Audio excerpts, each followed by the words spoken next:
Thanks very much for staying with us. Time now for Eye on Africa with me, Georgia Calvin-Smith. Tonight, passengers on the ill-fated ferry that went down this week on Zimbabwe's Lake Kariba say that they'd asked the driver to turn back before disaster struck. Mourners gather in memory of the 44 people killed in Tuesday's accident.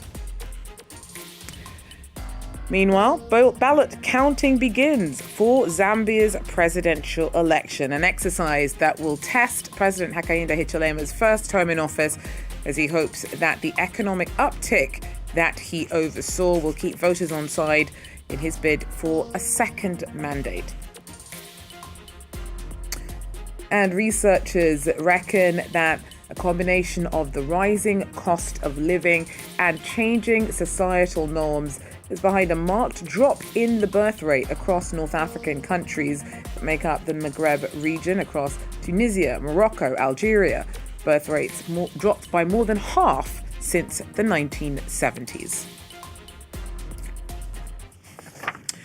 But first, on Thursday, hundreds of people attended a memorial service in northern Zimbabwe for the victims of one of the worst ever ferry disasters on Lake Kariba. At least 44 people were killed after the overloaded vessel capsized in choppy waters on Tuesday. One of the 77 people rescued says the passengers had begged the driver to turn back before tragedy struck. Laurent Berstecker tells us more. More than 20 coffins were lined up in front of a tear-eyed crowd as a choir performed a chant in honor of the deceased. 2 days after the deadly shipwreck, Zimbabwe on Thursday held a first memorial service for the victims in the presence of several survivors. I just hung onto a window as the boat sank. Then I fell into the water. I tried to move my arms even though I can't swim. I almost drowned several times before a young man pulled me to safety. When the boat capsized, people scrambled to grab the life jackets, but most of them didn't really know how to use them. In the midst of all the chaos, many people didn't make it. The ferry was transporting over 120 passengers between the cities of Kariba and Charala when tragedy struck. Heavy winds and strong waves led the boat to capsize, forcing passengers to seek refuge on its upside-down hull. Rescue teams were immediately dispatched, but operations were impeded by the severe weather conditions, which prevented several smaller boats from reaching the victims. 77 people were rescued according to authorities, while more than 40 others are presumed to have lost their lives. Well, ballot counting has begun for Zambia's presidential elections after voters turned out to the polls on Thursday. The exercise is a test of President Hakainde Hichilema's first term in office. He's aiming for his second mandate, and though he oversaw economic growth, that's done little to change living standards for many Zambians.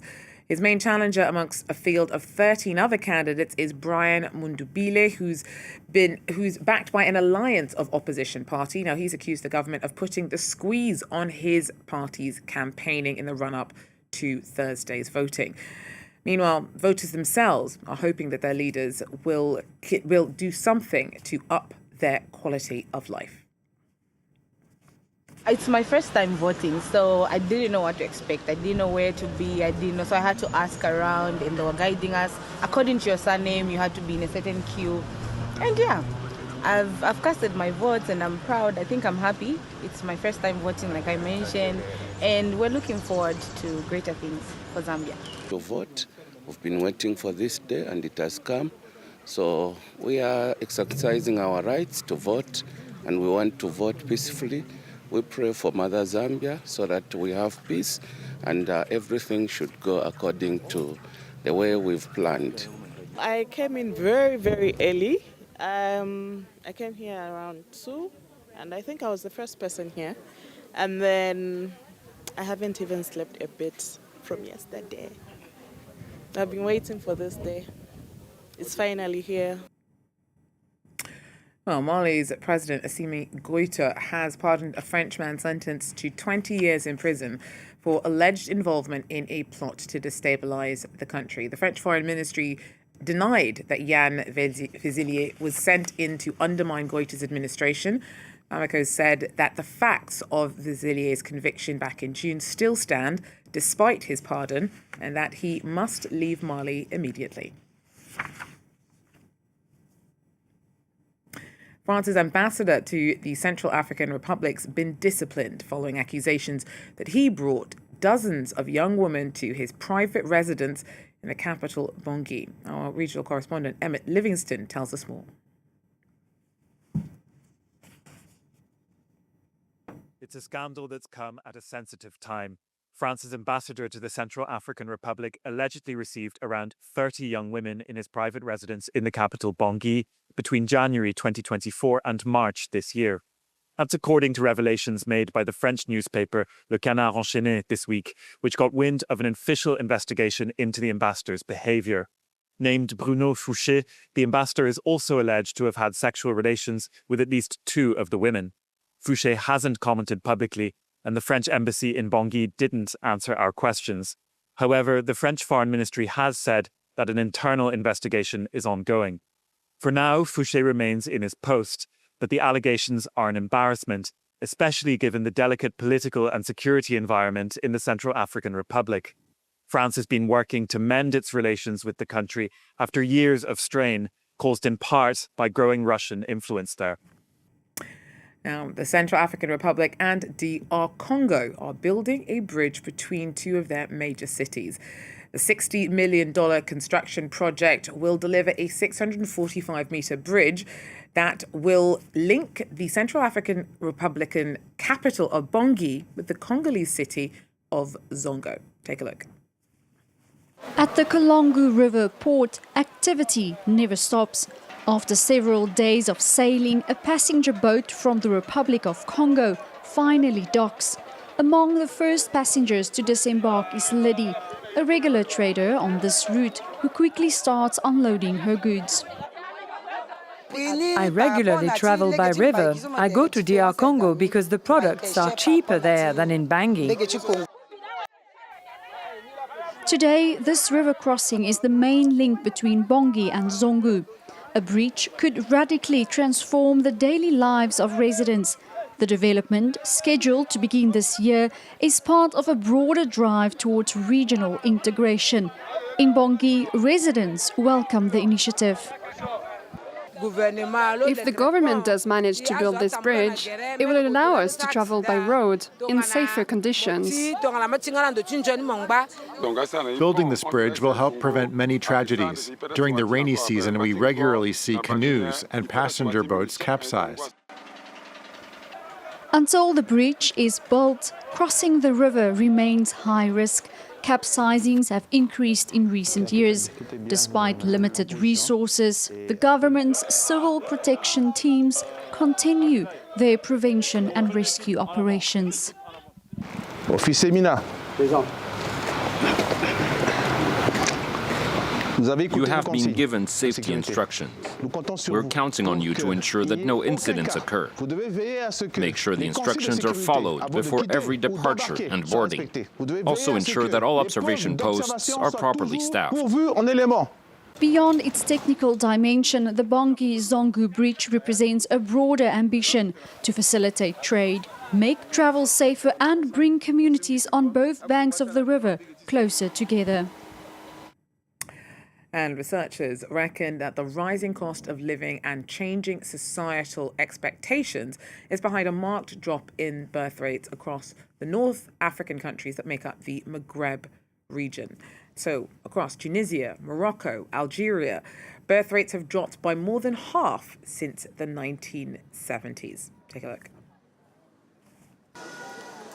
In a dramatic reversal of previous trends, birth rates in the Maghreb region have rapidly declined in recent years.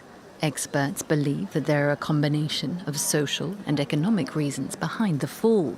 People are marrying later and are concerned about the cost of having lots of children. The cost of living is rising excessively here. People avoid having a large number of children because it would be difficult to raise them. So we tell ourselves it's better to have 2 rather than a lot of children. Algeria, Morocco and Tunisia have all seen plunging birth rates. Better access to contraception and higher education levels for women are also contributing factors. In the 1970s, women in all three countries gave birth, on average, to around 7 or 8 children. It means there are now fewer working-age people, with little immigration to help offset the trend. A parallel decline in mortality rates means the region now has the potential to see an aging population. In Tunisia, this trend will certainly transform the demographic structure. The number of children will fall. We are already seeing a decline in the working-age population, while the proportion of older people will rise. In the coming years, this will create a greater need for migrant labor. It's not a trend that's limited to the Maghreb. More than 2/3 of countries worldwide now have birth rates below 2.1 children per woman, the number needed to keep a population at a stable level. Well, that's it for Eye on Africa for now. Thanks very much for joining us, and do so again if you can. Till then, take care.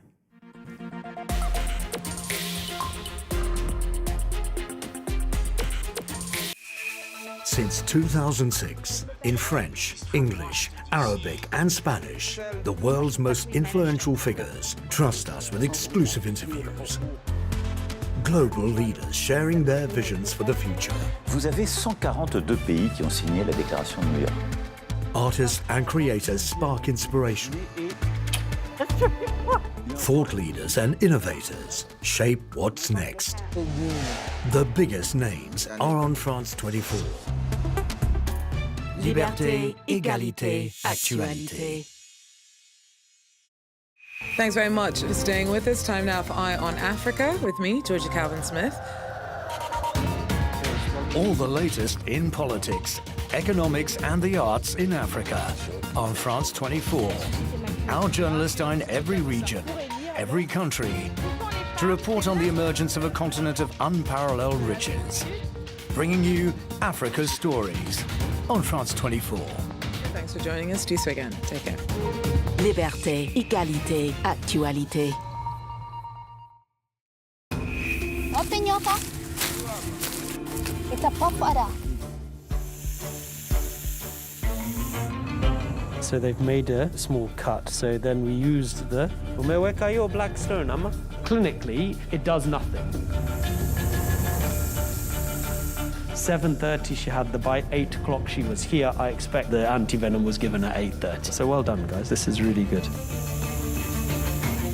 Kenya is meant to be creating our own anti-venom anytime soon. Watch Kenya, Deadly Snakebites, Kenya's Silent Killer on France 24.